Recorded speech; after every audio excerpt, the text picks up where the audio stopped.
Então vamos lá, pessoal. Próximo palestrante do dia é o nosso querido Vinícius Lara, com o tema Amor Radical.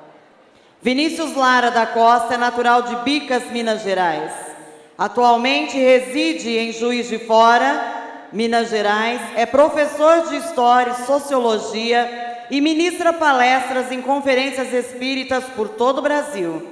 O palestrante e estudioso mineiro é fundador da instituição filantrópica Morada do Caminho em Bicas e da Sociedade Espírita Primavera, localizada em Juiz de Fora, onde atua diretamente nos trabalhos. Até o presente momento, psicografou 3 obras: Educação entre Dois Mundos, pelo Espírito Cristiano, Roteiros Mediúnicos, pelo Espírito Ivon, e Cartas do Evangelho, pelo Espírito Estevão. Então, nesse momento, convidamos ao palco com vocês, Vinícius Lara.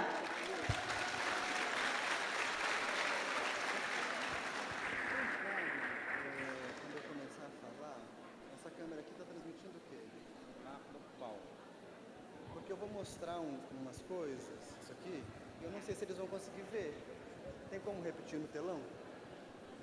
Não temos essa condição, mas ali o Fabrício, você mostra aqui, o Fabrício ali embaixo pega. Mas aí ele consegue botar no telão? Sim, todos estão interligados. No telão? Não, no telão não, vai para transmissão, não tem. Tá bom, eu dou um E jeito. como não Tá bom. a maioria, o pessoal falou que ia usar PowerPoint, a gente não fez a transmissão simultânea. Claro, sem problema. Tá bom, obrigado, tá? Obrigado, gente. Você aqui tá bom? Ah, ótimo. Meus amigos, boa tarde para nós.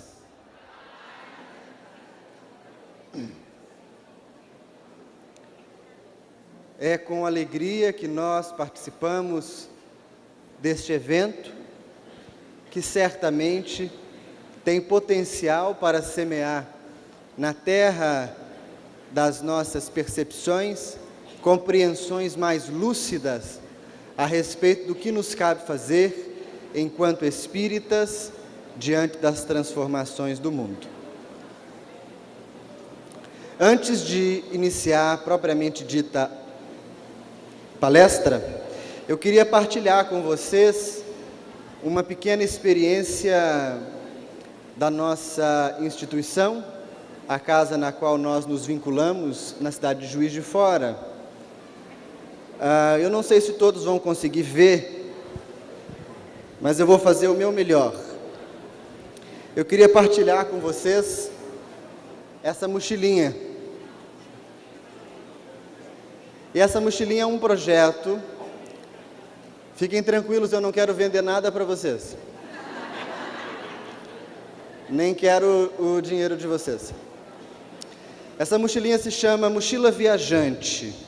E é um projeto que foi implementado pelas professoras da Escola de Evangelização para incentivar a prática do culto do Evangelho no lar entre as crianças.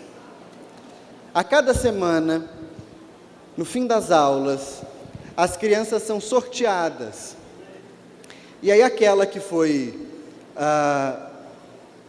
escolhida, leva a mochila para casa e fica durante 7 dias com a mochilinha na sua propriedade. Na semana seguinte, ela volta até a casa espírita e devolve a mochilinha, que será sorteada para que nova criança leve para casa. E assim, para sempre. O que tem dentro dessa mochilinha, O que nós partilhamos aqui é o que eu quero mostrar para vocês. Bem, além dela ser um charme... não, acho que dá. Obrigado. A mochilinha segue com um exemplar do livro Pai Nosso, que é um livro psicografado pelo Chico, ditado por Meimei, no qual a benfeitora nos explica a respeito das principais ideias contidas na oração que Jesus nos ensina. E é um livro dedicado à criança mesmo, então ela consegue fazer a sua participação no culto do Evangelho no lar, lendo a obra. Como os adultos, via de regra, são profundamente invejosos, nós presenteamos a família, e aí esse livro não volta para a Casa Espírita, com um exemplar do Evangelho segundo o Espiritismo. Aqui a edição que eu mostro para vocês não é uma edição escolhida por nenhum mérito, é simplesmente uma edição que nós estamos usando agora. Nós privilegiamos aquela em que há um roteiro de como funciona o culto do Evangelho no lar. Esse fica de presente para os pais. Vai junto também, vocês vão achar que eu estou fazendo propaganda, mas eu não estou. Vou tapar a marca aqui. Um pequeno caderno, onde a cada semana, a criança que levou a mochilinha para casa, depois do culto, ela faz as suas anotações. O que foi mais interessante naquele culto para ela? Foi determinado conceito, determinada ideia, foi a mensagem do livro. Ela faz um desenho, um poema, uma palavra, cola as coisas, de modo que se torna um diário do Evangelho no lar. Todas as crianças da escola de evangelização preenchem esse pequeno diário. Mas o objetivo do culto, talvez de maneira mais sinteticamente apresentado, gira certamente em torno da capacidade de nós levarmos Jesus para dentro de casa, não é isso? Sentirmos a presença de Jesus. Então, além de tudo isso, a criança leva para casa um Jesusinho.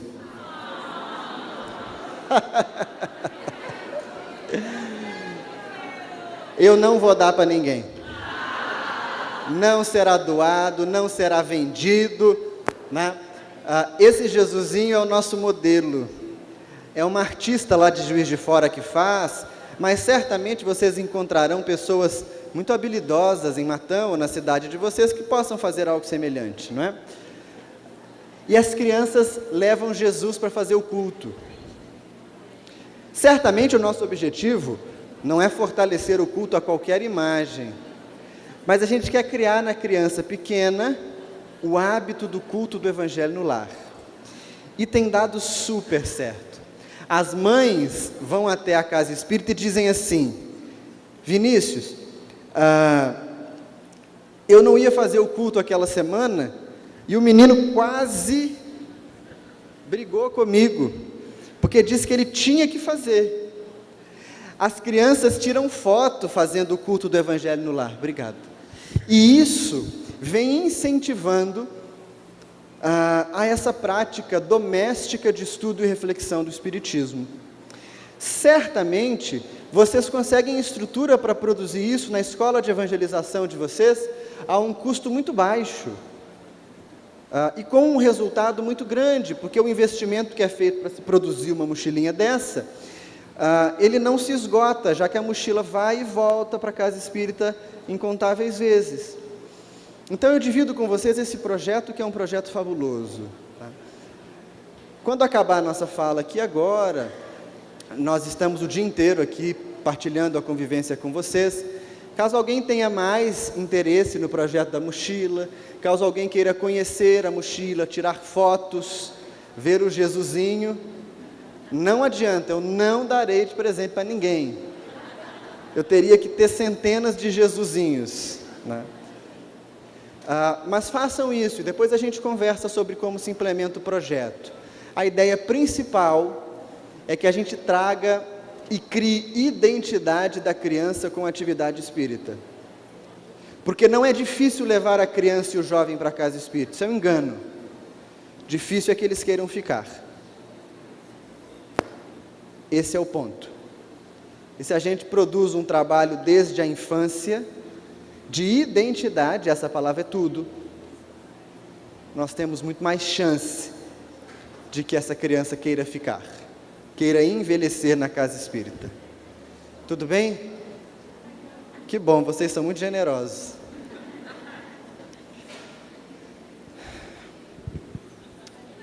Amigos, a nossa conversa de hoje, ela precisa tocar em alguns aspectos delicados da nossa prática espiritual.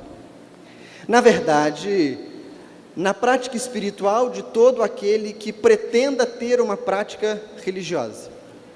Nós, espíritas, nos enquadramos, certamente, neste grande cenário, mas que extrapola os limites unicamente da casa espírita.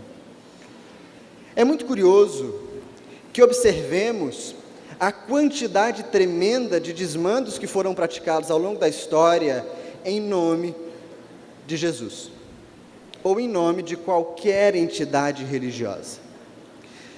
Quando nós imaginamos que em um determinado tempo da história humana discutia-se o direito de uma nação ou de um povo invadir, pilhar e ocupar terras estrangeiras, unicamente com a motivação de recuperar-se a Terra Santa, nós estamos diante daquilo a que eu quero me referir quando digo dos desmandos que fizemos em nome do Cristo. Pouco tempo depois das cruzadas, nós vivemos outra cicatriz na prática religiosa global, marcada pela justificação da fé para a escravização de povos. Quando chegaram ao Brasil, a título de exemplo, e chegaram também na América Espanhola, os europeus tinham uma grande questão a ser resolvida. Tinham os índios alma ou não? Poderiam ser escravizados, perseguidos e mortos ou não?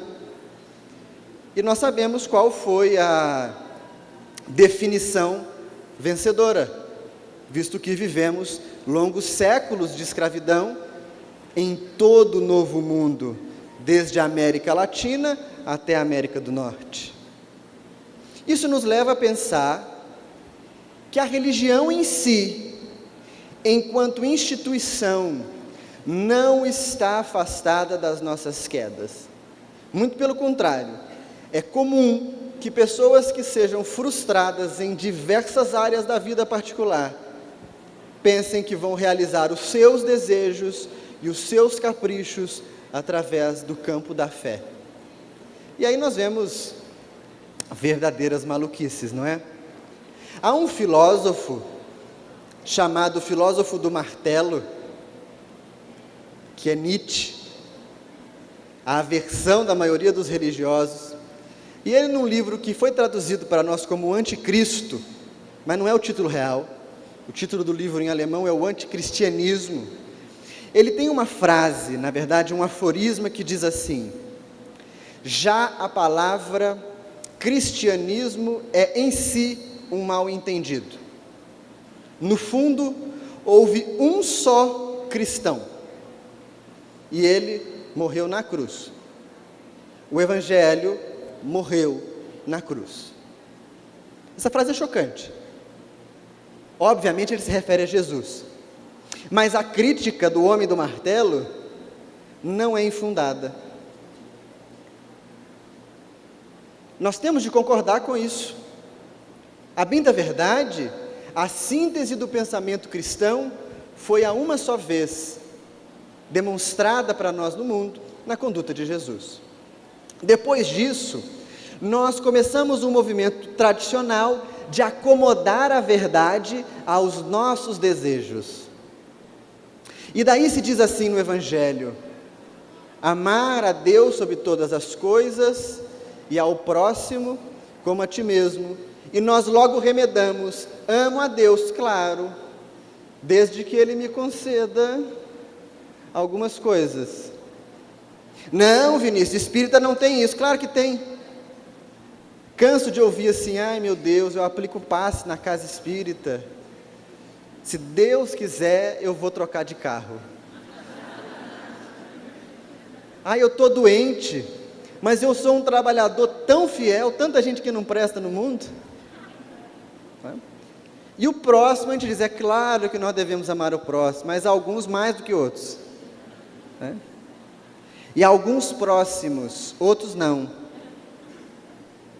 Nós começamos a deturpar a lógica de pensamento do Cristo, que é incrivelmente simples. Difícil é ser simples, né? E aí nós começamos a deturpar para caber outras coisas. Sobre 1000 argumentos, estamos alcançando multidões, o mundo é um lugar mais feliz, as pessoas estão todas de mãos dadas e nós estamos comendo porcaria. E sabe quando a gente sabe que é porcaria espiritual? A água que Jesus prometeu é aquela que faria com que nunca mais o indivíduo tivesse sede. Lembram da conversa com a mulher samaritana? Se há sede, estamos bebendo água salgada. E água salgada pode até ser chique, mas não é boa, faz mal. Ao longo da história, isso fica muito patente, e há um fato que me roubou a atenção há alguns meses, que especialmente merece a nossa percepção com cautela e com interesse. Vejam só, quando nós imaginamos o mal, ou imaginamos pessoas más, imediatamente vem à nossa mente um estereótipo. Concordam comigo? O mal é arrogante, o mal é dominador, o mal é mandão, áspero, rude, não é isso?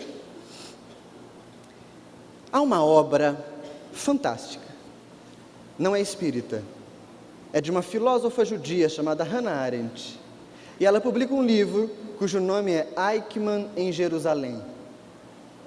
Qual é a história do livro?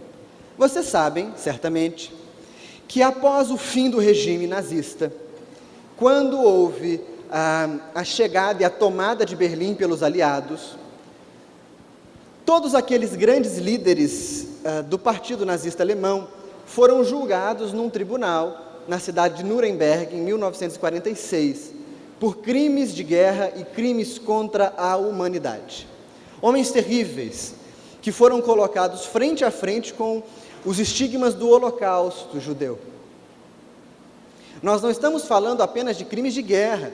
A categoria crimes contra a humanidade é uma categoria que surge pós o segundo conflito mundial, porque a população de judeus que foi morta gira em torno de 7 milhões,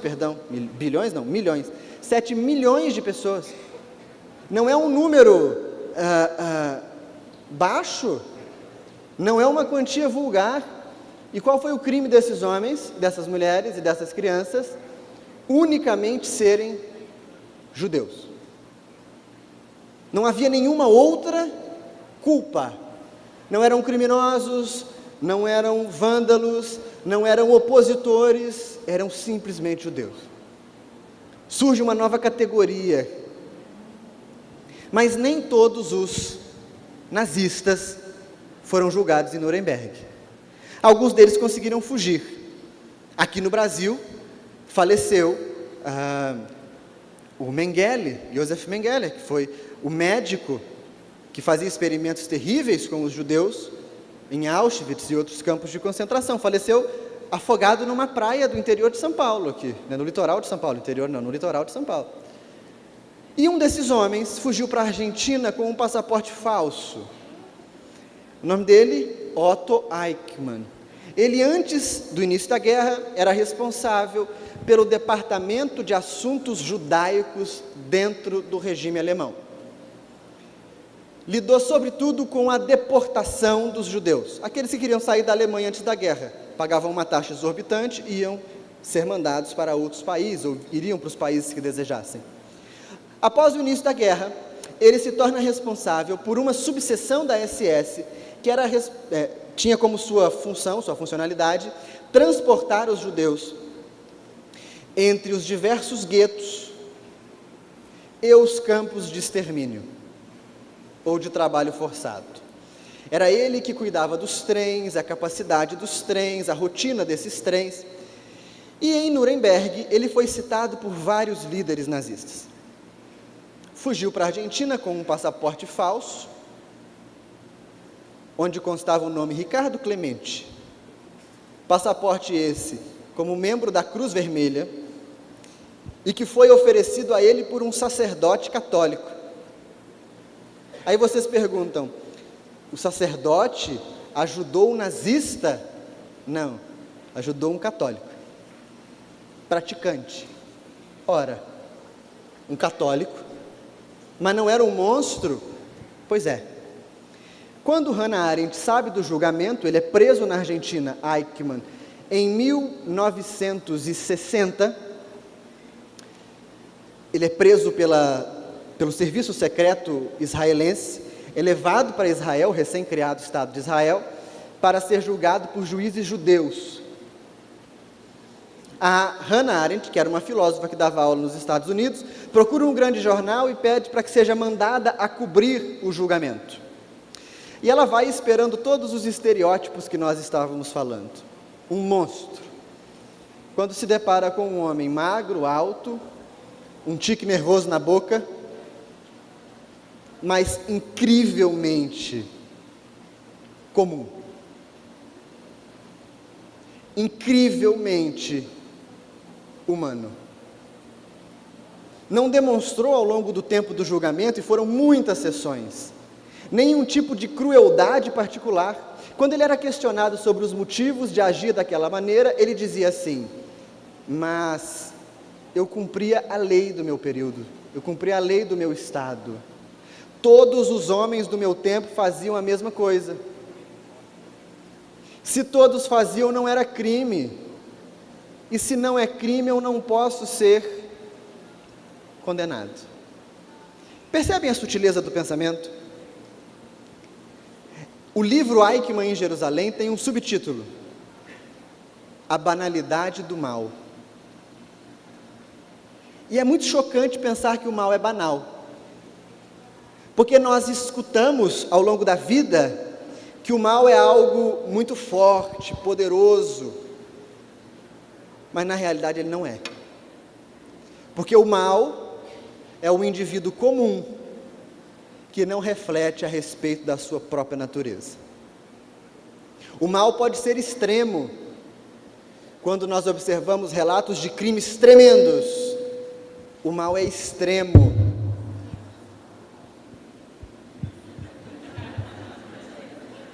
O mal é extremo, mas o mal não é radical. Porque radical é o que deixa raízes. O mal é como um fungo que cresce na casca da árvore e que nós podemos simplesmente raspar o fungo. Ele não possui raiz. O mal não possui raiz em nós. Ele é banal.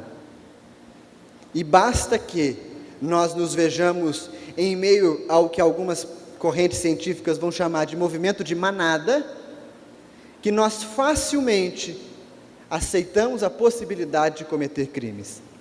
Há alguns experimentos no campo da psicologia comportamental que são incrivelmente elucidativos a respeito desse aspecto. Um deles diz assim: você coloca um ator, né, e o voluntário. Diante do voluntário, um botão. E se diz ao voluntário: ora, se você apertar o botão, ele tomará um choque. Você pode apertar ou não. Ninguém aperta. Agora, se você faz a mesma explicação, o mesmo experimento, no entanto, ao invés de um indivíduo que aperta o botão, você coloca 5. E diz assim: olha, um de vocês, caso aperte o botão, dará choque. Eu não sei qual deles tem a corrente. Vocês podem apertar. Todos os 5 apertam. O fato em si não mudou. É choque. Mas o indivíduo não sabe se é ele. Então ele aperta. Os pelotões de fuzilamento que ainda existem no mundo, onde nós temos ali 6, 7 fuziladores, uma arma apenas tem munição letal, as outras possuem munição de festim. Ninguém sabe quem atirou. Quando eu diluo o mal na massa, eu rolo nele. Ele ainda me seduz terrivelmente.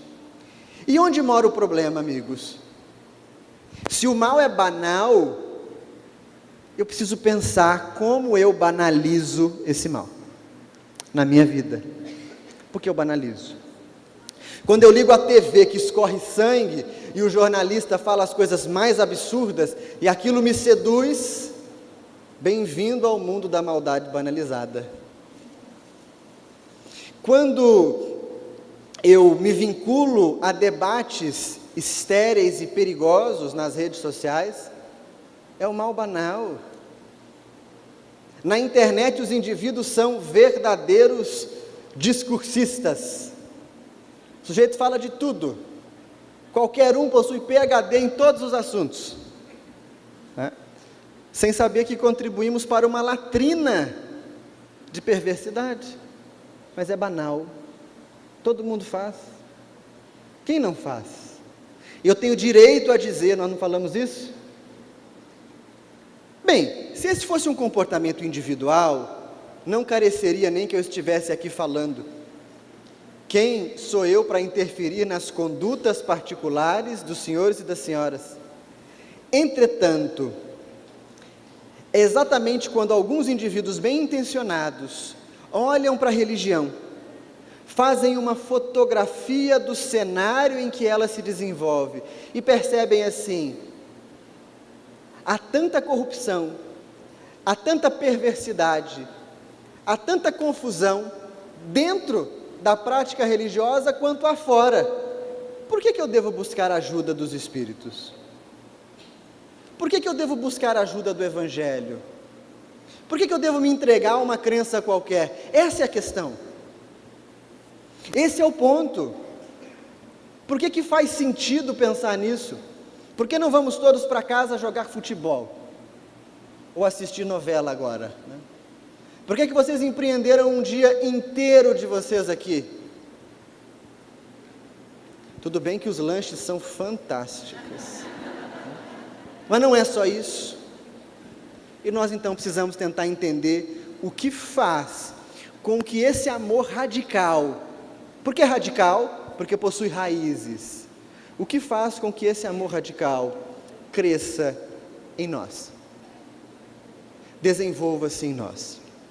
Uma forma possível da gente entender a religião é pensar que ela produz não só um sistema de ideias na nossa cabeça, ela possui, na verdade, um sistema de forças, e ela comunica para nós que somos religiosos um sistema de forças.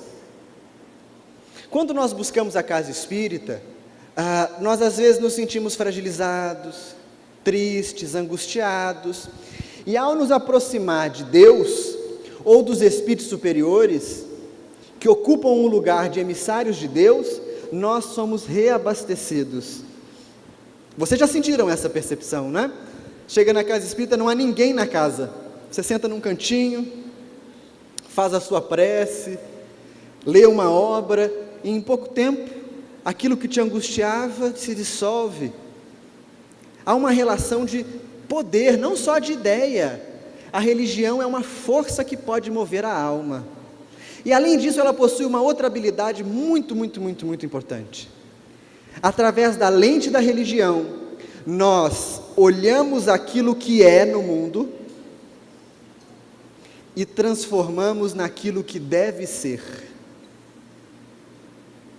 Percebem a diferença? Quando a gente olha para o mundo, a gente vê violência, a gente vê pobreza e miséria, a gente vê desesperança. Mas através da lente da religião, nós transformamos o que é, portanto, o sofrimento, naquilo que deve ser. A partir da dor a gente constrói consolo. A partir do mal a gente constrói virtude. A partir da confusão a gente constrói sabedoria. E isso que a religião faz é incrivelmente transformador da realidade. Isso é parte do que a gente busca na casa religiosa e na casa espírita. Isso é parte do que os ensinamentos espirituais transferem para nós. No entanto, meus amigos, o Espiritismo possui ainda algumas outras faculdades que devem ser valorizadas por nós, enquanto instrumentos para otimizar a vida no mundo, para turbinar a nossa capacidade de mobilização humana. Se nós tomarmos por referência o prefácio de O Evangelho segundo o Espiritismo, que é assinado pelo Espírito de Verdade, veremos ali uma espécie de acordo, de pacto moral, que os espíritos superiores fazem conosco a partir do trabalho de Allan Kardec. Quando você compra um remédio, é bem possível que vá ler a bula, não é? Para saber a que se destina aquele medicamento. Por que seria diferente quando nós tratamos de medicamentos da alma? Não há diferença. E quando eu me refiro aqui ao prefácio do Evangelho segundo o Espiritismo, estou me referindo à bula que aponta a serventia da medicação. E diz, numa escrita poética, o Espírito de Verdade: os Espíritos do Senhor, que são as virtudes dos céus, percebam que há um esforço tremendo dos espíritos superiores em fugir ao culto da personalidade. Isso por um motivo bem simples: a personalidade ela é sempre transitória, não é? Tudo nesse mundo é impermanente. Você é novo, envelhece. Você tem cabelo, o cabelo cai. Você é saudável, adoece. É magrinho, engorda. É gordinho, engorda de novo. É o mais difícil de superar, não é? Nesse plano, tudo é impermanência, de modo que qualquer culto à personalidade é estéril. Vamos ver alguns exemplos. Como se chama a ministra veneranda na obra de André Luiz? Veneranda. Veneranda é nome ou é título? É título. E o governador? Governador. Por que não tem nome? Porque não precisa. Nome precisamos nós. Espírito superior não precisa de nome. Vamos aos instrutores das obras de André Luiz: Gúbio, Calderaro, Aniceto. Que nomes são esses? Por que os espíritos usam esses nomes? Porque a virtude não tem personalidade. A virtude é o que é. E a primeira apresentação do medicamento Evangelho segundo o Espiritismo nos diz: os Espíritos do Senhor, que são as virtudes do céu. Portanto, todo aquele que é ligado ao Senhor é virtude. Chame-se João, Teresa, Maria, Jorge, Cleide, seja branco, preto, amarelo, azul, homem, mulher, criança, japonês, né? Todos eles são cooperadores do plano de virtude divina. E isso, meus amigos, é muito importante, porque nós pensamos em ações muito grandiosas fora da casa espírita. No entanto, incontáveis grupos de pessoas batem à porta das nossas instituições diariamente e nós não sabemos como recebê-los, não é? Eu me lembro uma vez, num seminário que nós fazíamos, uma pessoa me perguntou assim: qual tarefa pode ser desenvolvida pelo gay na casa espírita? Aí eu não entendi a pergunta. E eu falei: eu não entendi, alguém pode me explicar? Não, é isso mesmo, eu quero saber em qual tarefa o gay pode se alinhar na casa espírita. Aí eu fiquei em silêncio, pensando na melhor forma de responder. E eu disse: olha, naquelas mesmas em que pode trabalhar o anão, o cigano, a mulher, o careca. Vocês entendem como que é delicado a gente pensar em observar o espírito e não o corpo? Aí uma pessoa quis me ajudar. E ela disse assim: Vinícius, não tem nada a ver a pessoa ser gay, ser homossexual. A questão é, a gente tem que respeitar. desde que ela seja uma pessoa casta, digna, viva a vida dela com o parceiro dela, com a parceira dela. Aí eu disse: ô irmão, o seu gesto é muito generoso, mas presta atenção no que você está dizendo. Então, você está dizendo que se a pessoa não for digna, a gente não precisa respeitar? É isso que está no Evangelho? De modo algum. Então nós precisamos ampliar o campo de percepção dos ensinamentos espíritas, entendendo que ele se dirige aos espíritos. Tem espírito? É espírito. O espiritismo fala para o espírito, o resto é acessório. E o Espírito Verdade começa dizendo isso. Depois ele vai dizer assim: olha, o nosso plano de trabalho. Esses espíritos do Senhor vêm iluminar os caminhos e abrir os olhos aos cegos. Portanto, se nós não somos cegos, o Espiritismo não é para nós. Se alguém aqui enxerga longe, o Espiritismo não é para nós. E aqui está um problema. Arthur falou hoje de manhã, né? Cuidei para que a luz que haja nos teus olhos não seja trevas. É muito comum que nós percebamos, companheiros queridos, transformar sabedoria em antipatia. Como se se colocassem na posição de cães de guarda do Espiritismo. Como se precisassem demonstrar a sua sabedoria a cada instante, falando de si e de como compreendem completamente os ensinos espíritas. Somos todos iniciantes. Alguns são iniciantes há 70 anos, né? Mas somos iniciantes. E o primeiro passo para que a gente reconheça o valor dos ensinos espirituais é a conquista da compreensão de que temos sim os olhos fechados para muitas coisas, de que carregamos uma série de nódoas espirituais angustiantes no nosso sentimento. Temos dificuldade com o cunhado, com o vizinho, com o diretor da casa espírita. Temos dificuldade com o partido político, com o clube de futebol. Temos dificuldade com o vizinho. Temos uma série de nós. E esses nós são o ponto de partida para a nossa caminhada espiritual. Não é algo que a gente esconde debaixo do tapete, né? Eu me lembro uma vez na casa espírita, aqui em São Paulo isso certamente não acontece. Acabou a reunião de diretoria e 2 trabalhadores haviam discutido ferrenhamente, né? E aí foi-se fazer a prece final. E um deles, que estava mais aguerrido, foi o que fez a prece final. E aí acabou a reunião agitadíssima, ele foi fazer a prece e ele disse assim: Senhor Jesus. E eu pensei: meu Deus, o homem está tremendo de raiva. Que prece é essa? Não é?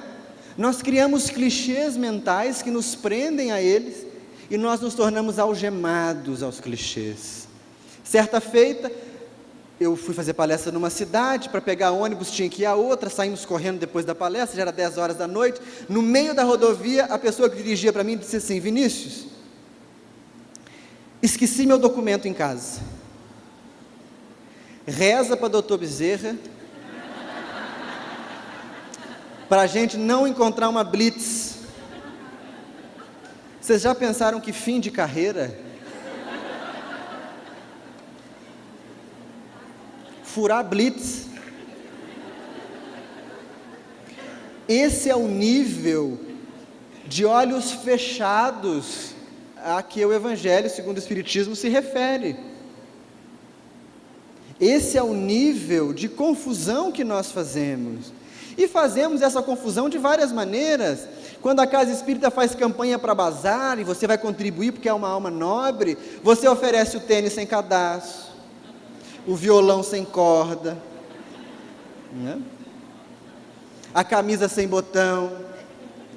Você usa isso? Não. Por que o outro vai usar? Nós distribuíamos lanche para moradores de rua.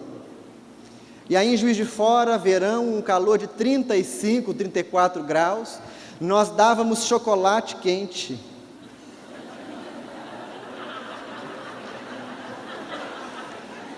Tinha que segurar assim, ó. E o pessoal não pegava. E um amigo nosso dizia assim: ah lá, é orgulhoso. Não precisa. Os que pegavam deixavam do lado, né? Não, depois eu vou tomar. Aí uma vez nós conseguimos uma doação extra e além do pão com manteiga ou mortadela, nós colocamos um pedaço de carne dentro do pão. E o morador pegou, né? Um senhor abriu o pão na rua e disse assim: ah, lembraram que a gente tem dente. E a turma ficou possessa. Entretanto, não manda a caridade que eu faça pelo outro aquilo que eu gostaria que fosse feito por mim?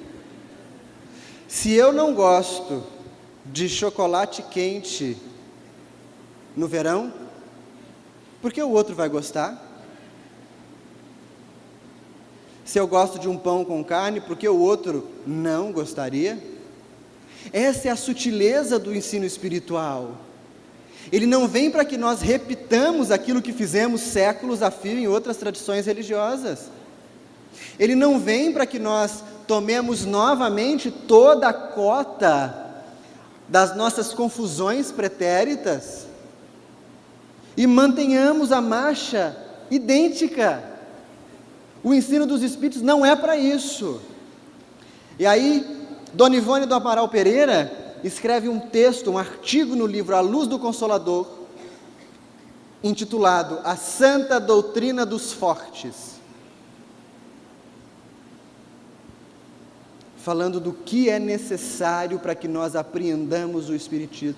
Então não tenhamos o menor pudor em admitir, temos os olhos fechados. Uns mais, outros menos. Uns escorregam de maneira muito perigosa, às vezes de modo irreversível nessa existência. Outros são mais sutis, agem escondidamente, mas todos nós temos os olhos fechados. Bem, só isso já seria um imenso campo de ação para o ensino dos Espíritos, não é verdade? Mas eles continuam. Além de iluminar os caminhos e abrir os olhos dos cegos, é função do Espiritismo confundir os orgulhosos. Aí fica mais difícil ainda. Inclusive, nós precisamos perceber como que a treva é sutil.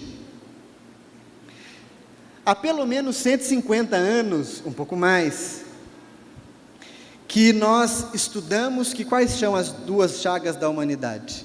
Orgulho e egoísmo. Certamente são desafios tremendos para a alma. E se eu perguntasse a vocês agora, por favor, não levantem a mão, eu acho isso péssimo. Não levantem. Se eu perguntasse para vocês agora, quem aqui se considera egoísta? Aí um montão de gente levantaria a mão. Quem aqui se considera orgulhoso? Um montão de gente levantaria a mão. Sabe por quê? Porque orgulho e egoísmo se tornaram vícios são vícios famosos. Dá até vergonha de dizer que você não é orgulhoso, não é? Mas se eu pergunto para vocês assim, continuem sem levantar a mão. Quem aqui é invejoso? Eu não sou invejoso. Inveja é terrível. Quem aqui é raivoso, irado? Não, eu não sou. Quem aqui é ignorante? Eu não sou. Nós assumimos alguns comportamentos viciosos como vícios de estimação. Como vícios que são nossos, assim como de modo equivocado, em muitos lugares adotam-se os pobres como pobres de estimação. Que faremos na casa espírita se acabarem os pobres? de pobre de espírito assim, ó. Percebem que nós estamos falando da nossa condição de sofrimento mental? Por que é que o Espiritismo, embora nós estejamos o tempo inteiro dentro da casa espírita, frequentemos as atividades, eventos como esse e tantos outros, por que é que às vezes é tão difícil romper com os comportamentos viciados? Porque nós os adotamos como parte da nossa maneira de ser. E aí nós precisamos assumir um gasto enorme de energia para parecer o que não somos. Vejam, amigos,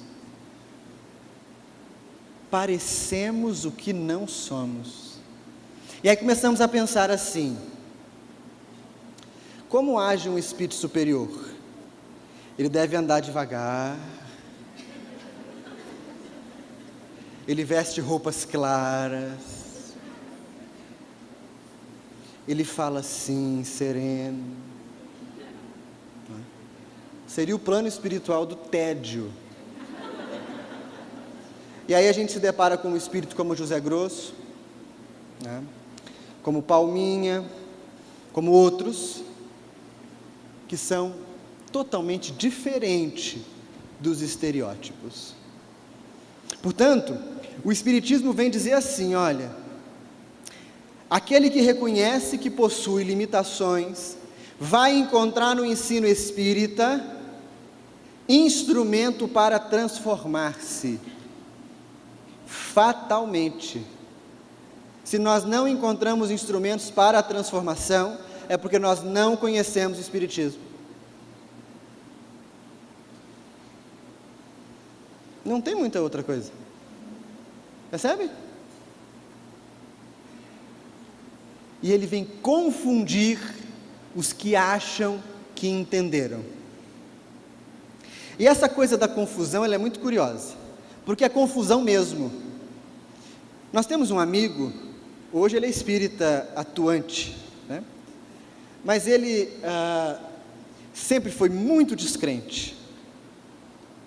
E na década de 80 ou de 90, não me lembro bem, o Chico foi fazer uma visita à cidade dele no estado do Paraná. Isso ele nos contou tempos depois. E ele disse que ele ia ao evento do Chico para conversar com ele e descobrir como é que ele inventava aquelas coisas. Como é que ele ludibriava o povo. E ele ia dizer umas verdades para o Chico. A gente sempre pensa essa coisa de dizer umas verdades, né? A gente é tão infantil. E aí, diz ele que estava num ginásio onde o Chico ia estar também. E ele, de pé, né, assim, esperando que o Chico chegasse, começou a sentir uma coisa diferente, uma angústia. E ele falou, gente, eu estou infartando. Um aperto no peito. E aí, de repente, ele começou a chorar. Mas ele não estava sentindo dor, nem nada, ele só chorava. Ele disse, meu Deus, eu estou passando mal, preciso de ajuda. E quando ele ia se virar para pedir ajuda, o Chico estava passando. E aí conta que o Chico fez assim um cafuné no ombro dele, ele é muito grande, o Chico passou a mão assim, e falou, fulano, que bom que você veio. E aí, o que você fez? Aí eu fui atrás do Chico assim. Essa é a confusão da luz. Lembram da carta atribuída a Públio Lentulus sobre Jesus? Todos aqueles que o conhecem são forçados ou a amá-lo ou a temê-lo. Seu semblante, quando é rígido, amedronta. Quando é terno, faz chorar. Mais ou menos somos nós. O Cristo não é mais ou menos. A luz não é mais ou menos. Quando a luz se faz de fato, o mais ou menos fica confuso e completamente perdido. A gente não sabe o caminho de volta para casa. Dá um curto-circuito, a gente sente no corpo. Já assistiram alguém falando, conversaram com alguém, se encontraram com um indivíduo que possuía espiritualidade legítima, ele revira o nosso mundo interno. A gente vai de amor a ódio, a perturbação, a amor de novo, num minuto. Revira as nossas entranhas. Essa é a confusão. Ora, esse plano de ação dos espíritos não é nem um pouco prático, não é? Porque eles colocam uma bomba no colo da gente e dizem assim, então vocês vão lá divertir. Não é? Como que a gente diverte assim? Aí nós nos encaminhamos então para o final do prefácio, porque ele é muito bonito. Ele diz assim, o Espírito Verdade: homens a quem amamos, isso não tem preço. Isso não tem preço. Nós somos constantemente tutelados pelos espíritos superiores. E eles dizem com uma candura, quase paternal: homens a quem amamos. Não dizem espíritas a quem amamos. Pegadinha esse negócio de espíritas a quem amamos, hein? Homens, quaisquer homens. Amai-vos também. Assim nós teremos condição de executar o plano de Deus. Essa é a beleza do Espiritismo.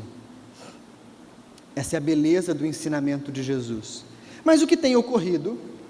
Tem ocorrido que nós vivemos num período do que se chama pós-verdade.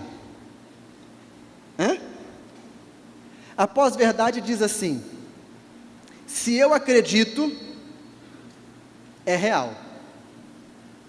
Isso é muito utilizado em discursos de autoajuda, não é? E nós vivemos um período infestado desses discursos e desses cursos. No entanto, algumas coisas não funcionam assim. Você pode acreditar que a Terra seja plana, nem por isso ela vai se achatar. Você pode acreditar que vacina faz mal, e aí a gente vê ressurgir surtos de doenças que estavam totalmente controladas, não é? Você pode não acreditar em muitas coisas concretas, mas elas não deixam de existir por isso. E aí a gente começa a justificar assim: olha, eu entendo o ensinamento espiritual, é claro que eu entendo, mas nós temos um monte de limitações essas que não são capazes de ser superadas, e via de regra a gente tem 3 ou 4 aspectos, nós podemos resumir em 3, que utilizamos com frequência como desculpa. O primeiro deles, a cultura ou a sociedade. Eu entendo, eu vou na casa espírita, eu leio, mas todo mundo faz. Todo mundo pensa desse jeito. Todo mundo age como eu. Eu não posso estar errado. É uma pressão da família, é uma pressão da sociedade, é o que eu vejo na TV. Isso não ocorre? Nós temos um segundo fator, que é o fator da biologia. Isso é um impulso animal. A turma diz assim: Vinícius, mas a carne é fraca. Não existe carne fraca, existe espírito sem vergonha.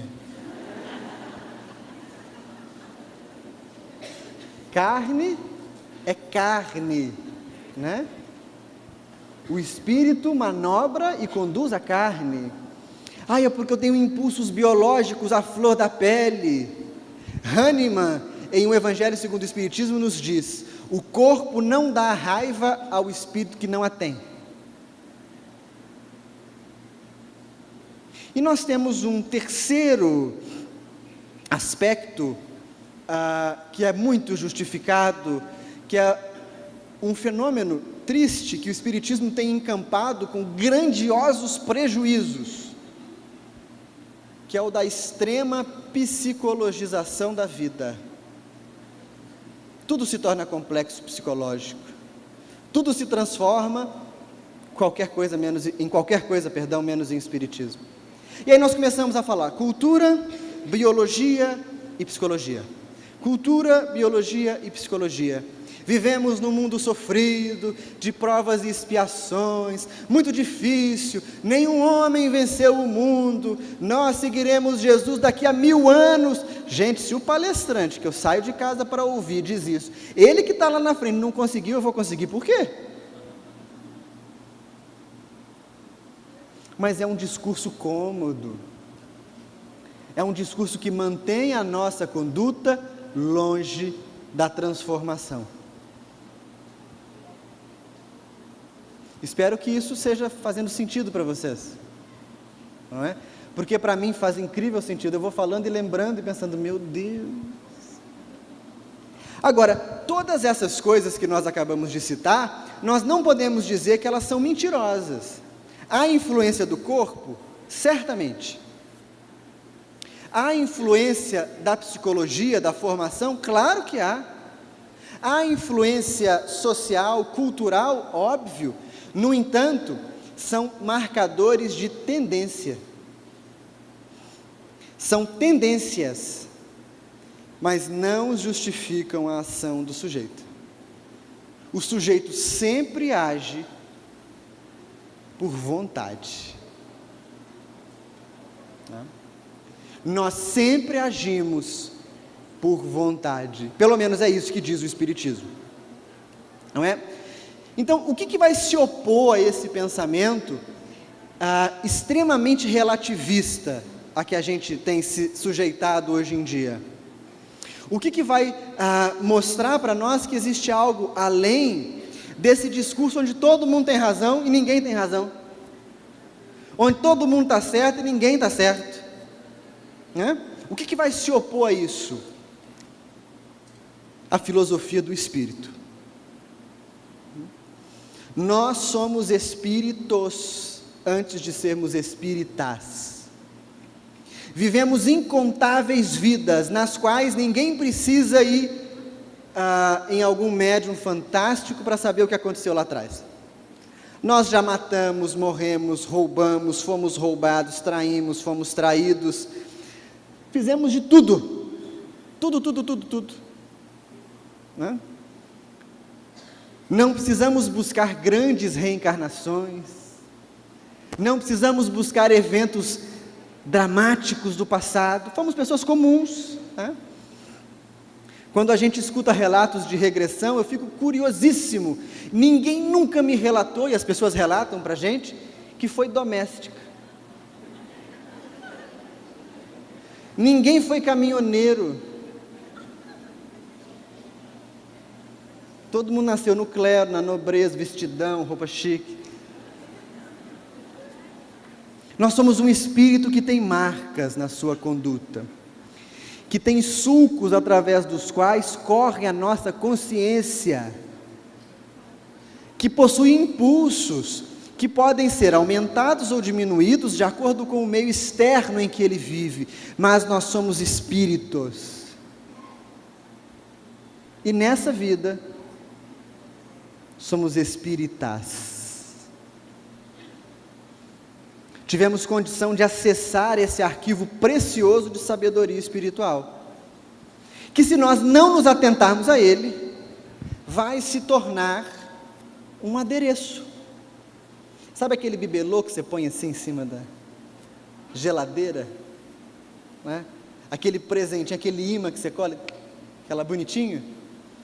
Só que não é essa a função do Espiritismo. É dialogar conosco enquanto espíritos. E a chave para o desenvolvimento do espírito que busca tomar consciência de si não é outra senão a conquista da consciência. Ação sem consciência é sinônimo de desgoverno. Imagina dirigir um carro com os olhos vendados.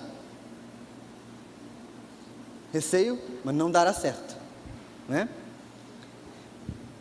Consciência é um tema pertinente para nós. O que é a consciência, né? Como que a gente poderia definir a consciência? Trabalhar com definições é importante, porque a gente oferece para o nosso pensamento marcadores teóricos. Sabe quando a gente vê as bandeirinhas assim, ó, que mostram o caminho? Quando a gente consegue marcadores teóricos capazes de nos orientar a marcha, fica mais fácil. E Kardec pensou no problema da consciência. Ele vai dizer, lá no livro O que é o Espiritismo, no capítulo 3º, no item 127, que a consciência em nós é a memória inconsciente ou velada das experiências pretéritas do espírito, bem como dos compromissos assumidos por ele antes desta encarnação. Olha que definição preciosa, porque ela é absoluta. Nós não conseguimos aumentar essa definição, nós não conseguimos diminuir. Faz todo sentido.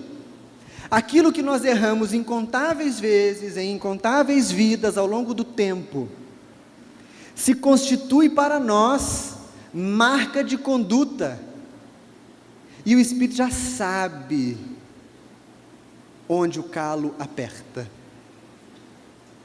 Eu já sei onde estão as minhas fragilidades, vocês já sabem onde estão as fragilidades de vocês. No entanto, é muito comum que eu esqueça essa fragilidade para agir de acordo com o que o guia, o médium, o palestrante, o guru, o coach fala. Isto não é espiritismo. Nós podemos chamar de qualquer coisa, não é espiritismo. O indivíduo, quando mergulha no oceano espírita, deve olhar para dentro de si. A mente, meus amigos, não é uma janela. Emmanuel, quando inicia o livro Pensamento e Vida, no primeiro capítulo, na primeira oração, na primeira frase do livro, diz para nós: a mente é o espelho da vida em toda parte. Aquilo que você enxerga fora de você é exatamente igual ao que existe dentro de você. Portanto, você só vai conseguir se tornar um indivíduo iluminado se você enxergar luz fora de você. Se o mundo é um pé de briga, um ringue de batalha, se a gente vive constantemente para falar mal de político, de médium, de palestrante, de casa espírita, não tem solução.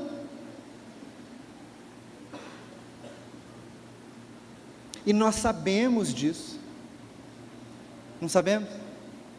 Às vezes a gente termina de falar uma coisa e diz: meu Deus, por que eu falei? Se eu pudesse voltar atrás, rebobinar a fala, guardar bem escondidinha, mas nós não podemos. Mas e se eu não errei nas outras vidas? Como funciona a minha consciência? Funciona como o arquivo dos compromissos que eu assumi diante desta vida. E todos nós assumimos compromissos diante desta vida. Certamente, nenhum de nós reencarnou aqui a passeio, né? Pensem bem, eu nasci em Bicas, uma cidadezinha de 17 mil habitantes, a 40 quilômetros de Juiz de Fora, no interior do interior de Minas Gerais, não é? Quando eu fui estudar fora, o pessoal fazia piada assim: já chegou Coca-Cola em Bicas? Teve festa na cidade, chegou a máquina de cortar salame, né?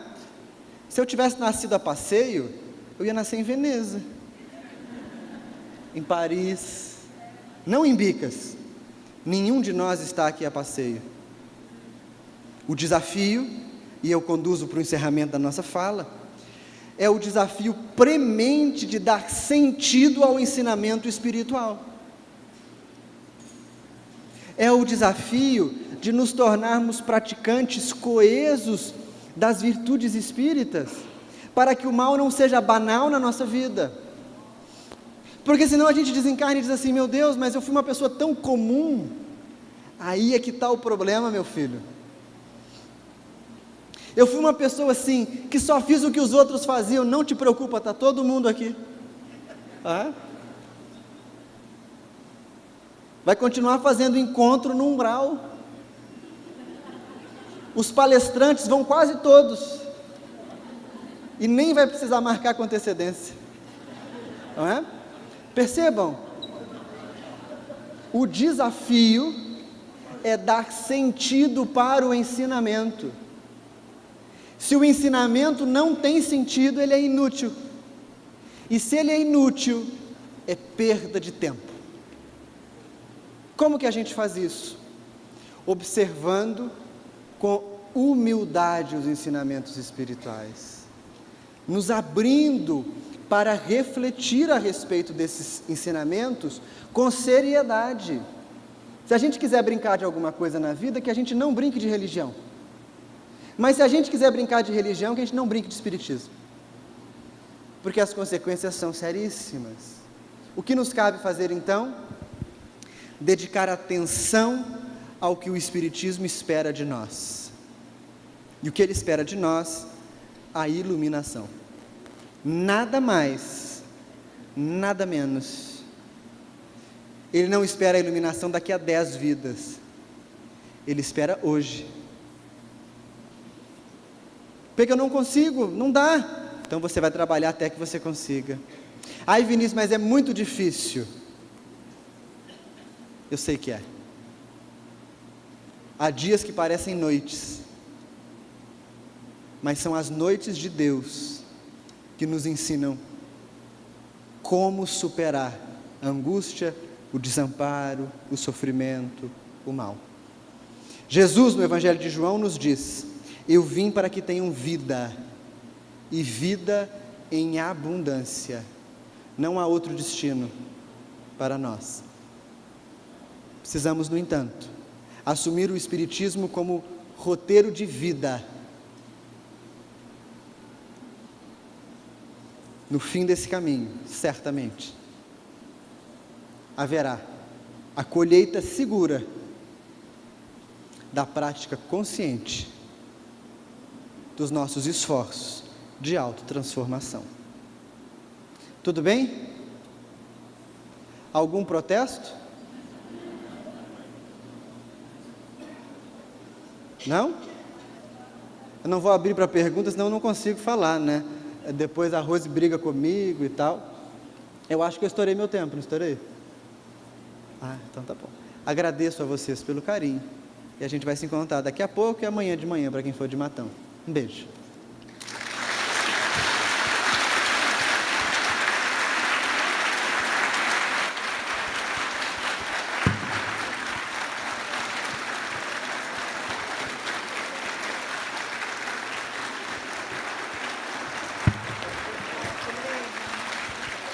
Parabéns, Vinícius, muito obrigado pela disposição de estar aqui conosco. O pessoal aplaudiu de pé porque gostou, né, pessoal? Pedimos ao Vinícius para que permaneça aqui, que nós vamos dar início à roda de conversa já. Então, Vinícius, por favor, fique aqui conosco, tome a sua aguinha, fique à vontade. Nós vamos fazer o sorteio da cesta agora, para dar início à roda de conversa. Chamando os outros enquanto eles vêm.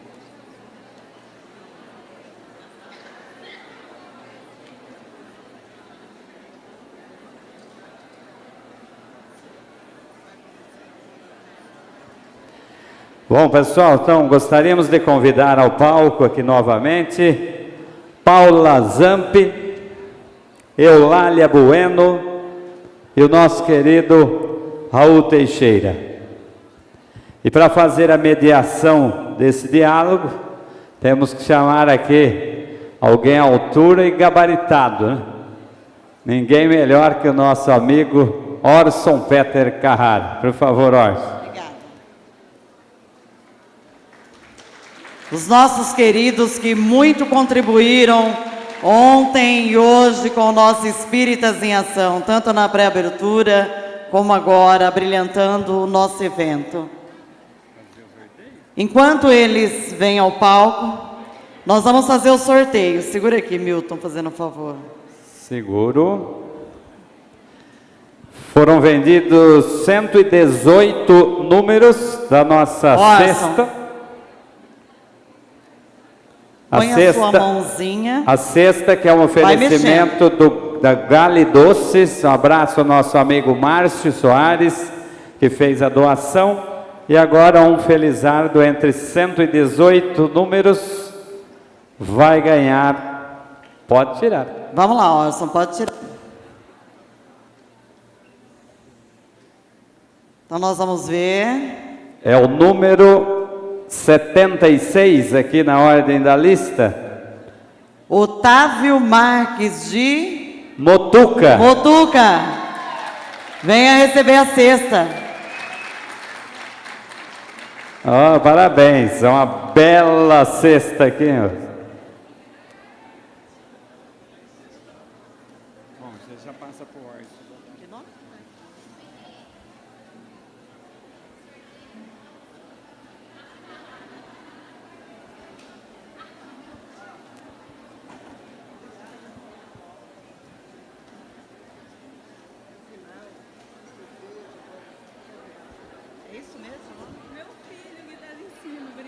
Olha, é o filho dela que está lá com o grupo da evangelização. Tá vendo que bom? Então receba ali.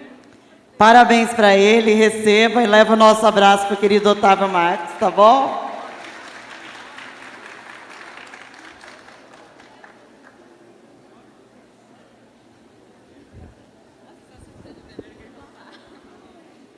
Gratidão a todos que contribuíram com a nossa cesta de produtos.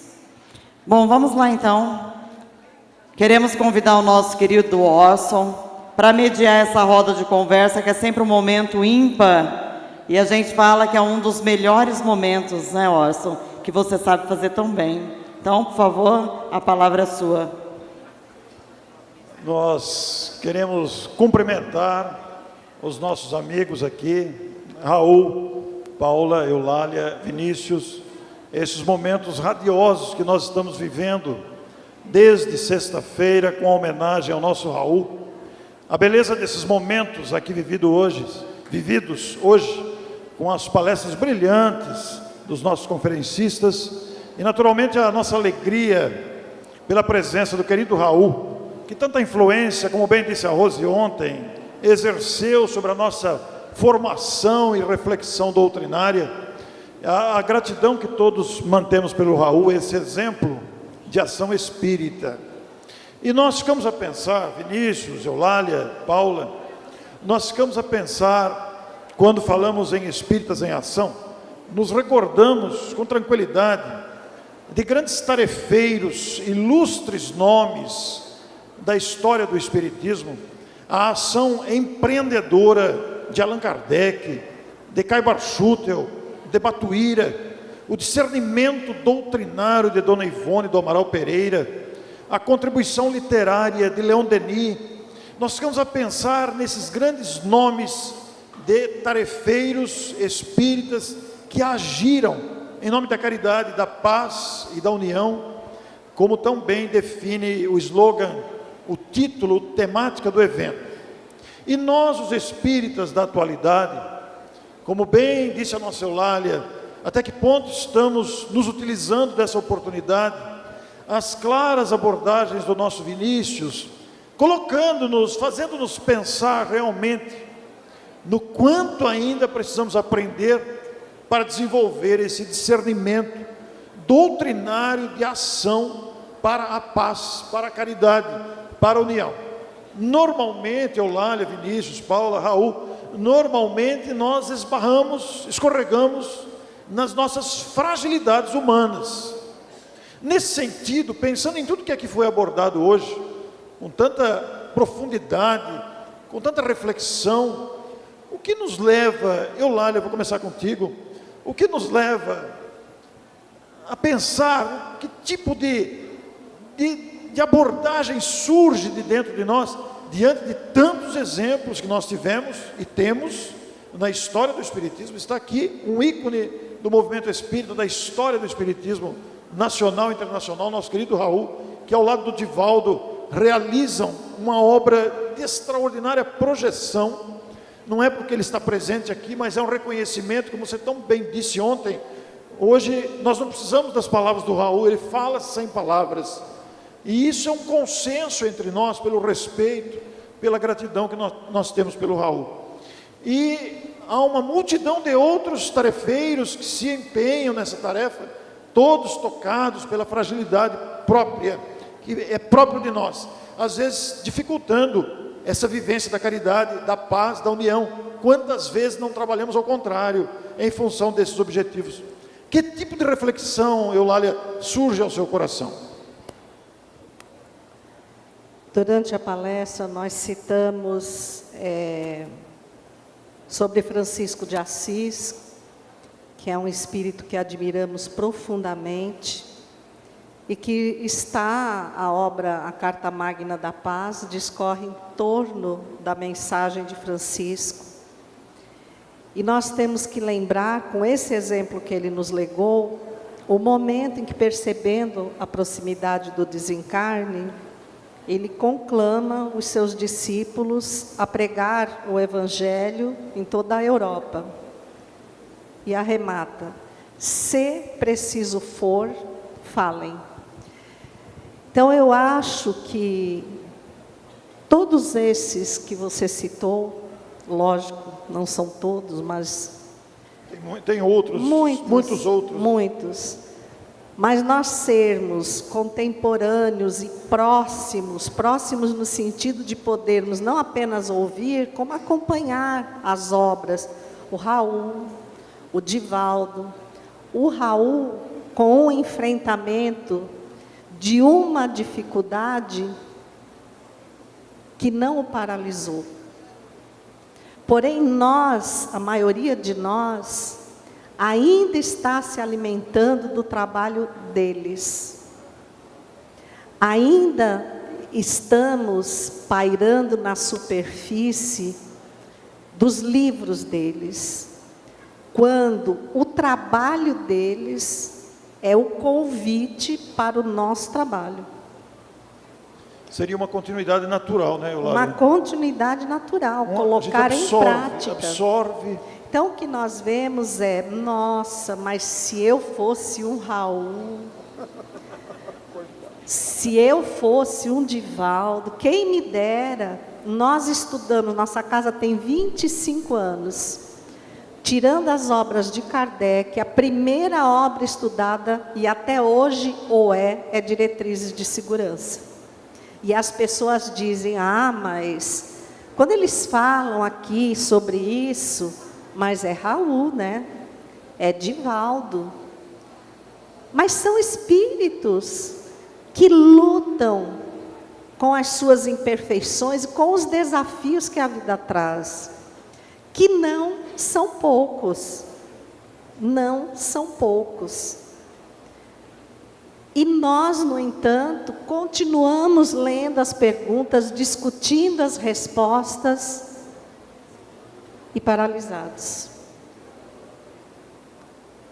Então, eu acho que o que está precisando, de fato, é nós tomarmos todos esses exemplos e colocarmos em prática, a partir de dentro de nós mesmos. Nós queremos um Brasil melhor. E aí culpamos toda a situação política ao redor.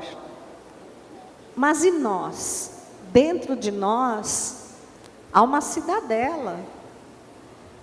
Como é que nós estamos administrando a nossa vida? Com tudo que já estamos tendo oportunidade de aprender, né? Porque são obras magníficas. Então, eu acho que nós estamos sendo convidados hoje para colocar em prática tudo que a gente aprendeu e seguir esses exemplos. Paula, você tem viajado o Brasil e mesmo o exterior, e você tem usado a ferramenta da voz, da música, que sensibiliza, que toca o coração. A sua linda voz, as suas canções, você percebe a vibração do público, sente a harmonia que isso provoca. A música é uma arte que realmente chega ao coração, com muita propriedade, né?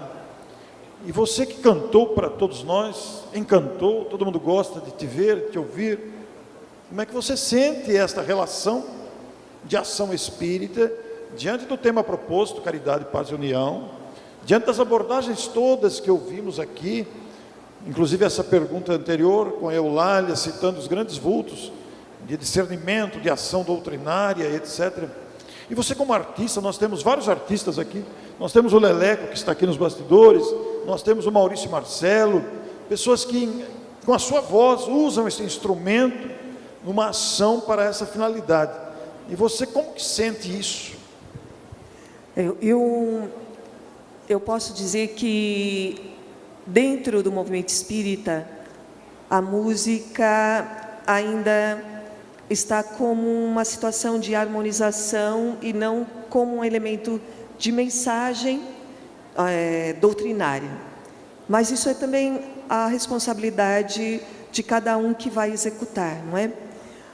Agora, a emoção que traz quando uma canção ou algumas canções, elas nos deixam em uníssono com a espiritualidade, é algo que palavras não podem descrever.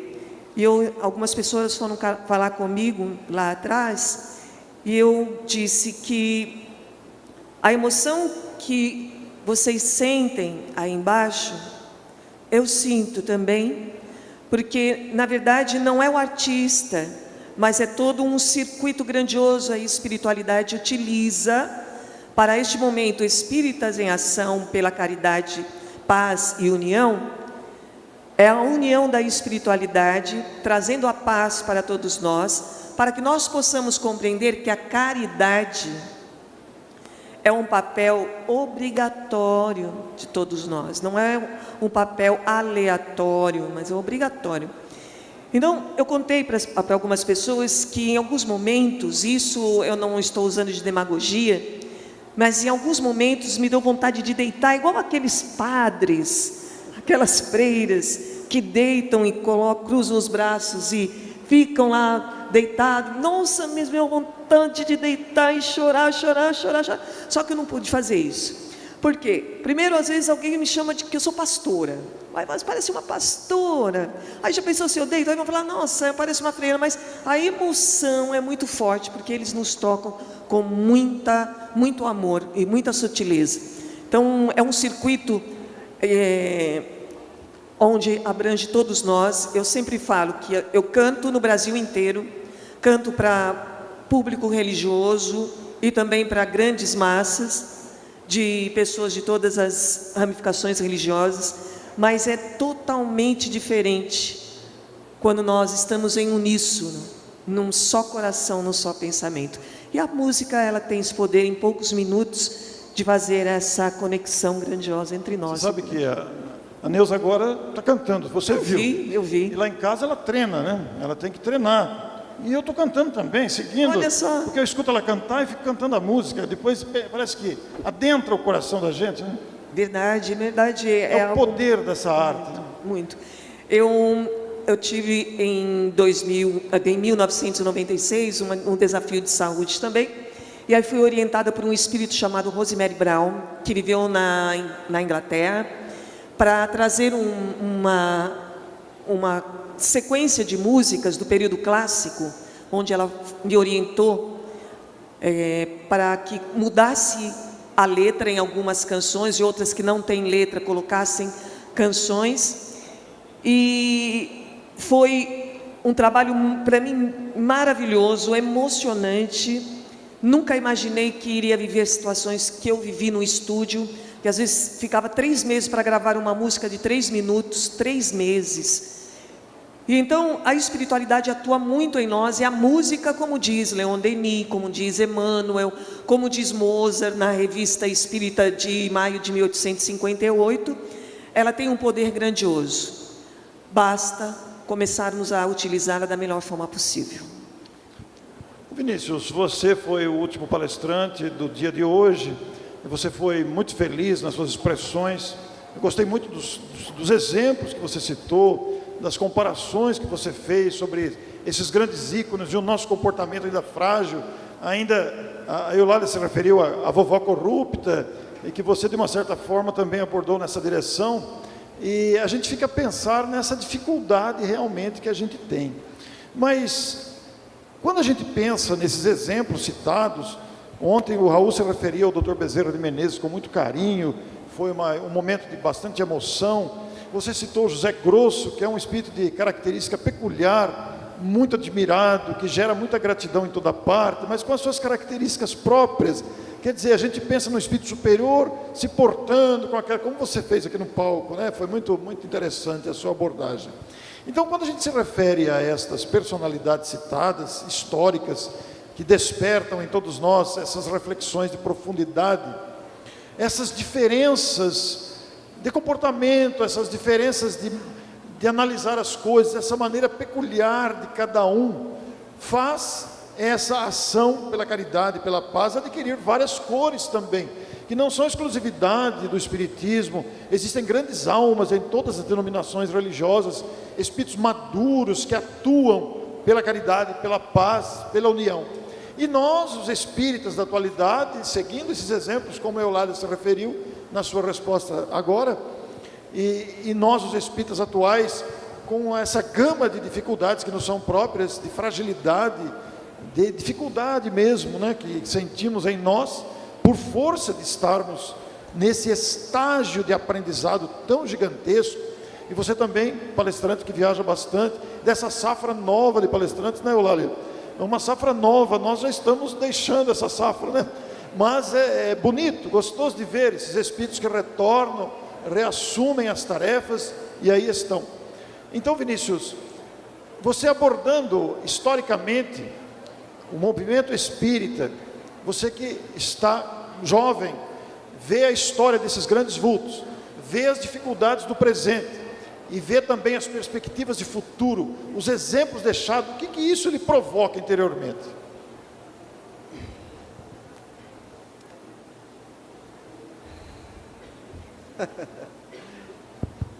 Olha,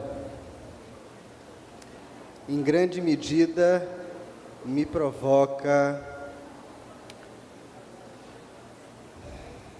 vergonha. E eu gostaria de explicar.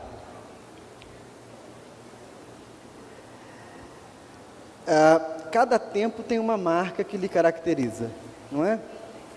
A gente vê as fotos do início do século, com as reuniões espíritas, onde todos estavam de terno, né? Gravata, né? Sapato. Era o costume da época, né? Era o costume da época. As mulheres todas com o cabelo bem arrumado, muito bem. Se a gente buscar na história do Espiritismo no início do século passado, ou no final do século XIX, as sessões possuíam manifestações de espíritos abertas ao público, crianças participavam. Então eu compreendo claramente que cada tempo tem a sua marca. E isso serve como uma espécie de idioma através do qual a gente comunica uma mensagem. Isso é perfeitamente legítimo.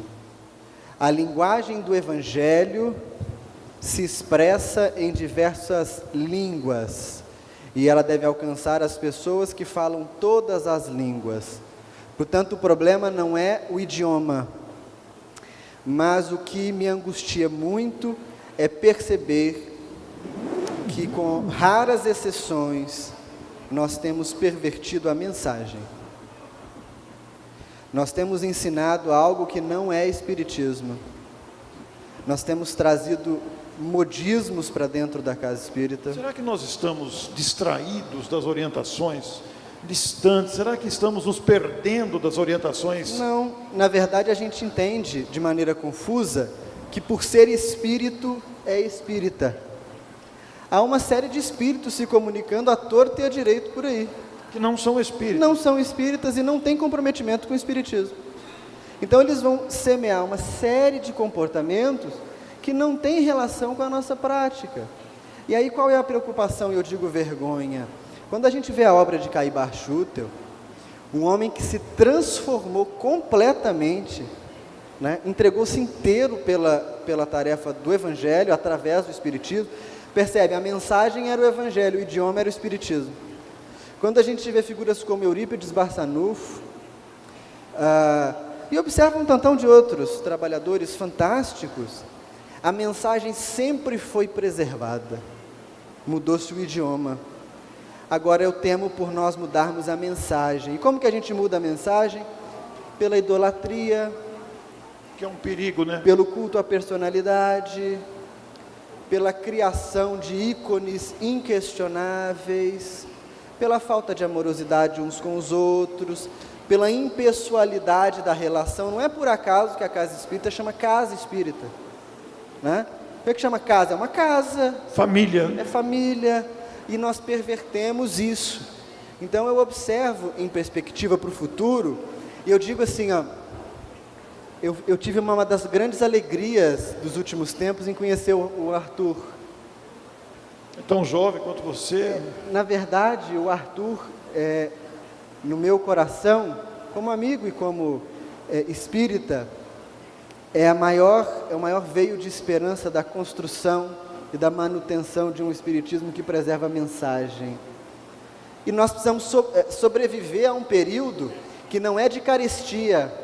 Aí está um perigo, né? Assim, aí está um desafio, porque se nós estivéssemos vivendo perseguição política no espiritismo, agressão, se as casas espíritas fossem depredadas, a gente saberia como sobreviver.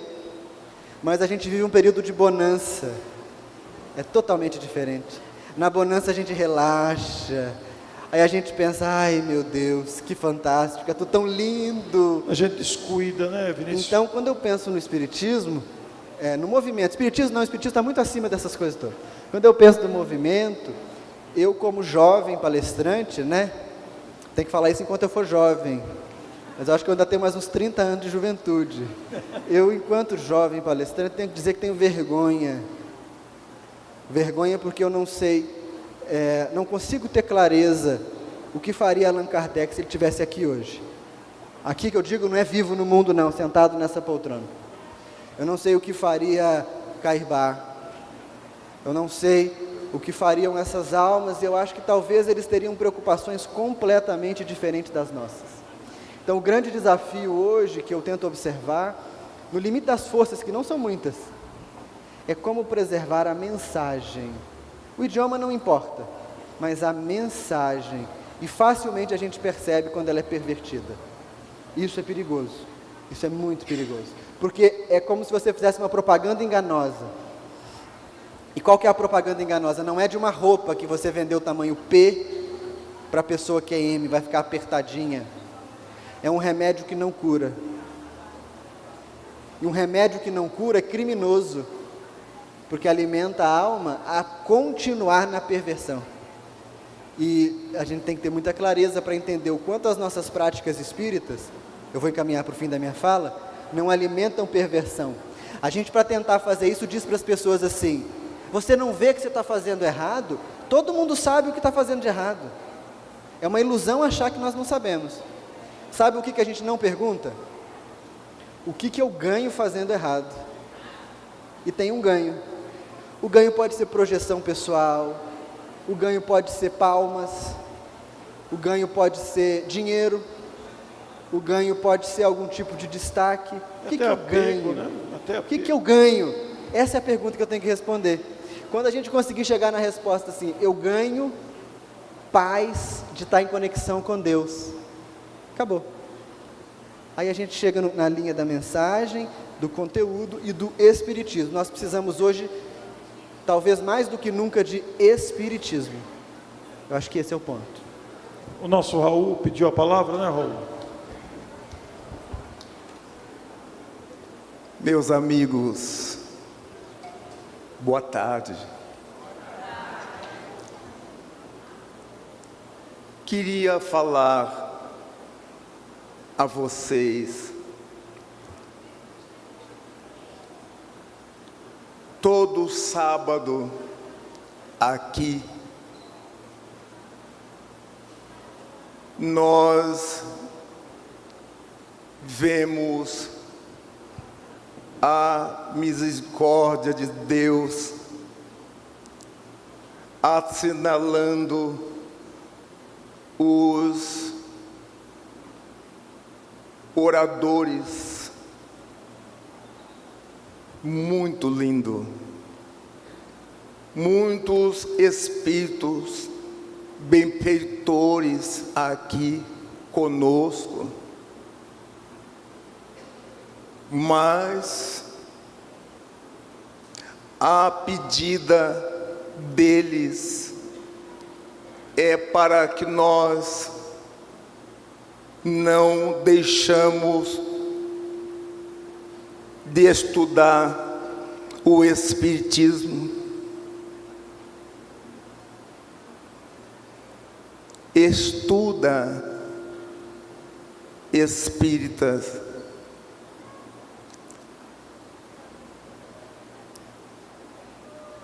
O caminho da doutrina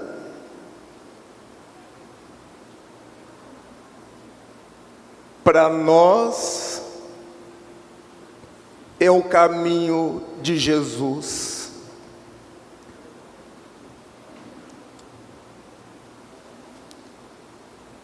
Toda criança precisa de Jesus. Todo jovem precisam de Jesus. Os adultos, homem e mulher, precisam de Jesus. Os jovens, a criança, os adultos, os velhos, nós precisamos de Jesus.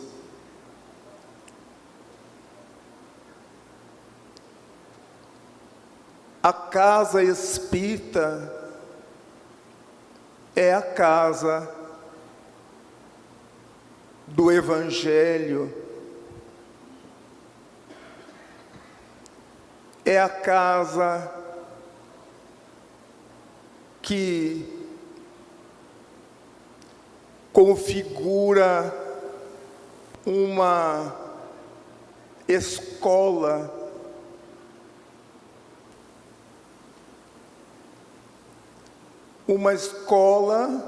para nós aprendermos o Espiritismo.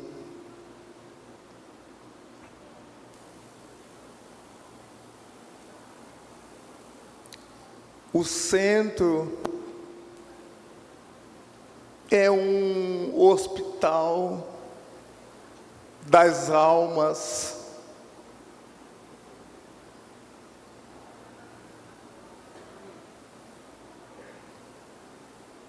Meus amigos,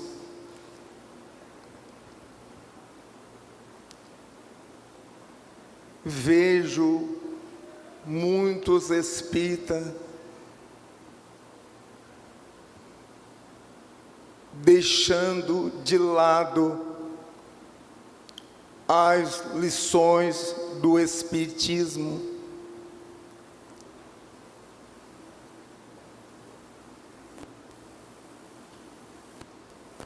Nós precisamos impor-nos um horário para ler e estudar o Espiritismo.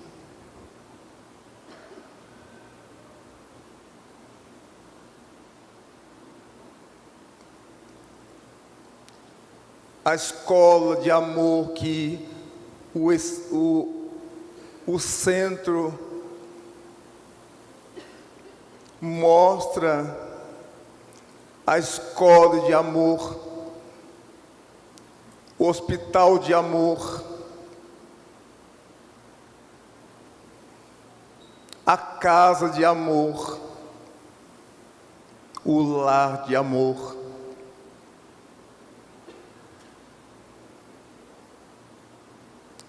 Nós aprendemos com Kardec. Muita gente não sabe quem é Kardec e espírita. Muita gente não sabe quem é Leon Denis. Denis? E outros baluarte do tempo de Kardec que ajudaram a sua saga. Vamos aprender o Espiritismo, meus amigos. Vamos agora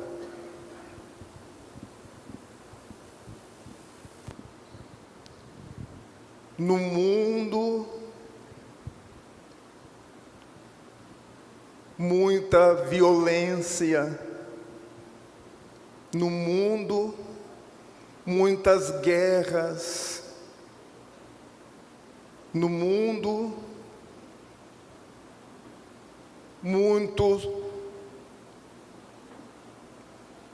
muita obsessão,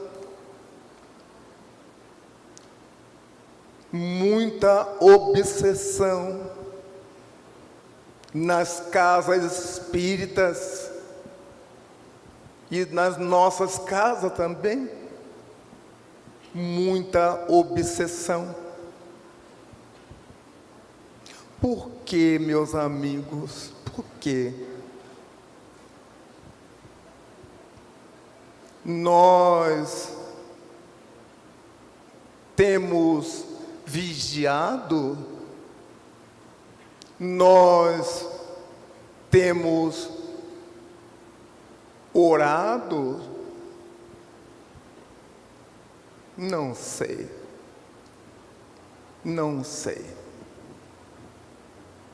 O que sei que nós precisamos estudar o Espiritismo.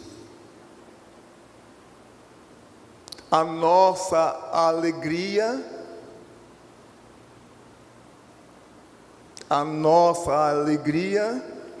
quando os jovens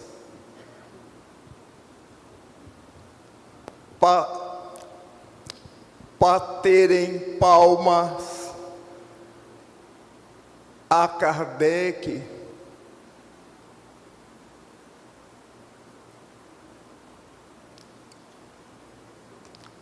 baterem palma a Jesus,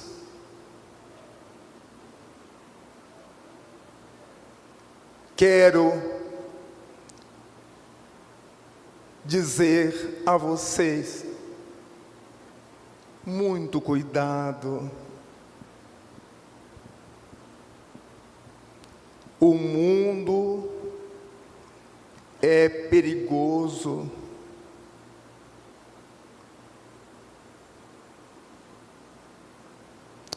O mundo é uma escola. O mundo é uma cela para nós todos. Muito cuidado, meus amigos. Vamos estudar a doutrina. Muito obrigado.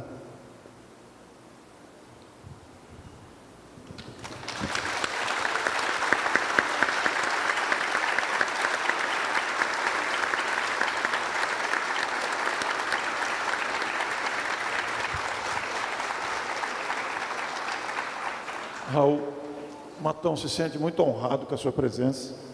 Amanhã cedo ainda teremos a aventura de tê-lo conosco de manhã. Teremos lá uma roda de conversa com os companheiros aqui. E nós te agradecemos muito, porque a sua fala conclui a nossa roda de conversa. Penso que o seu raciocínio é o pedido a todos nós É o pedido que o próprio Kardec faz, que a espiritualidade dirige ao nosso coração. Nós vamos encerrar, mas antes está sendo concluído o nosso ação, os Espíritas em Ação, a segunda edição em 2019, aguardando a ação, o Espíritas em Ação em 2020. Mas antes, vamos às considerações finais, brevemente. O nosso Vinícius, se desejar dirigir-se ao público, apenas para as considerações finais. Muito obrigado pelo carinho de vocês ao longo do dia de hoje. Aqueles que são de Matão, amanhã a gente se encontra. Um beijo no coração de vocês e até um próximo encontro.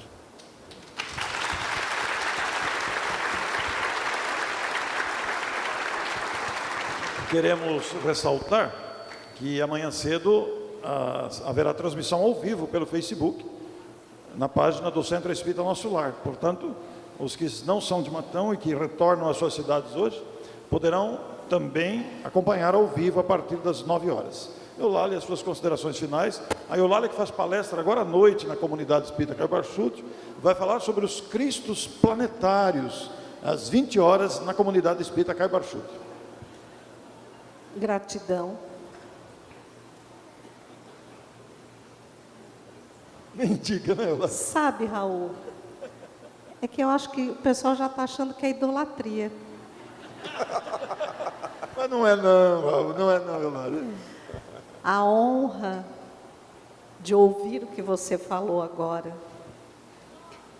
e nós aprendermos a nos amar mais, a nos respeitarmos mais, porque nós quase estamos pedindo para Jesus dizer quem está em razão, quem está certo, quem está errado.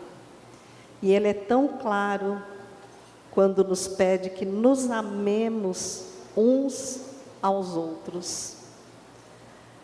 Então, depois do que o Raul falou, é ir para casa e estudar, porque a leitura é sempre superficial.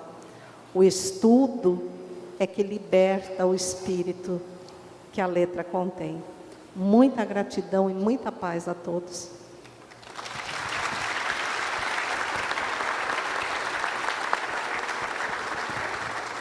Lembramos que a palestra da Eulália, hoje às 20 horas, também será transmitida pela página do Facebook.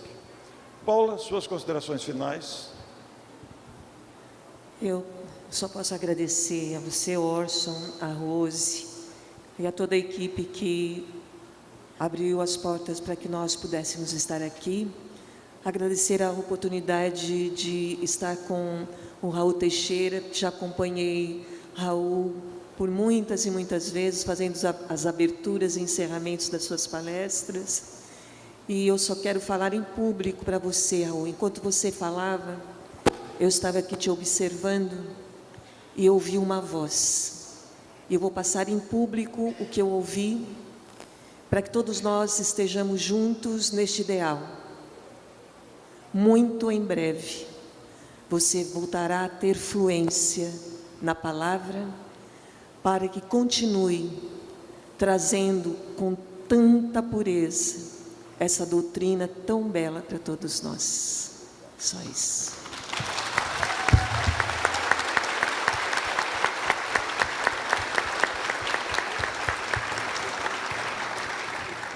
Rose, Milton, a palavra volta para vocês agora, né?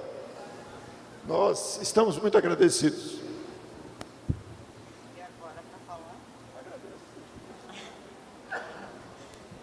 Enquanto a Rose toma um fôlego aqui, queria lembrar a todos, agradecer mais uma vez a todo o pessoal da equipe de transmissão, todos aqueles que retransmitiram em vários estados do Brasil, levando esse evento pela internet aí para o mundo todo, e lembrar a todos vocês que todas as palestras de hoje, inclusive essa prece final do nosso querido Raul, também todo esse material estará salvo no Facebook do Nosso Lar Matão e também da Rede Amigo Espírita.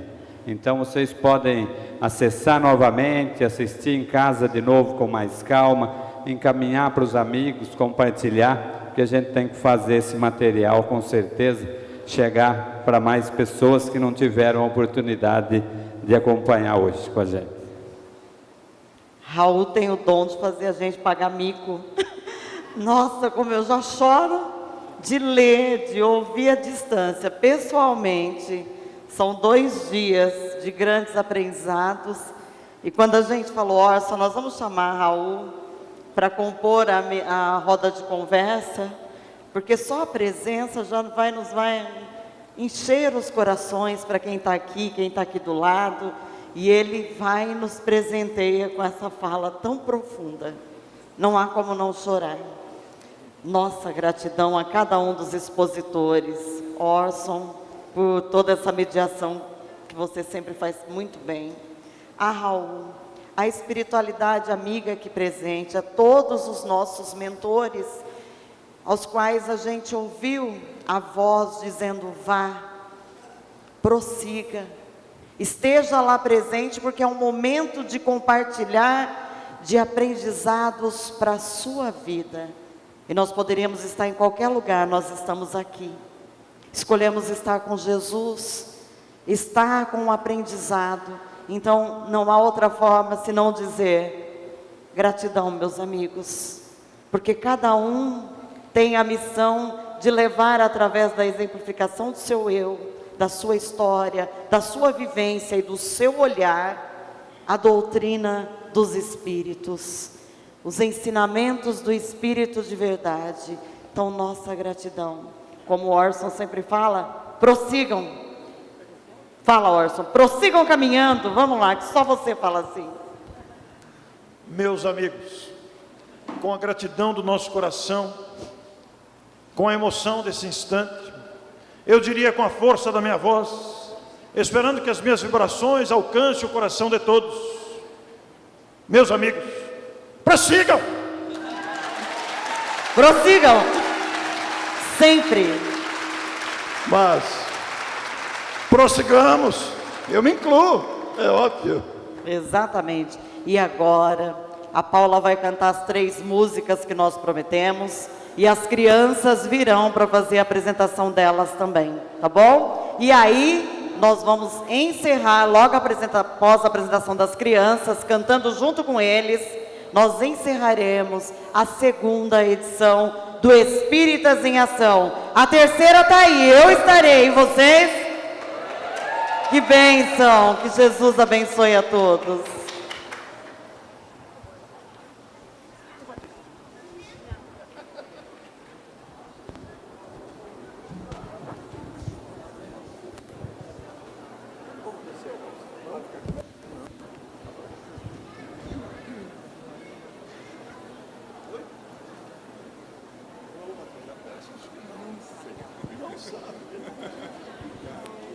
Alô?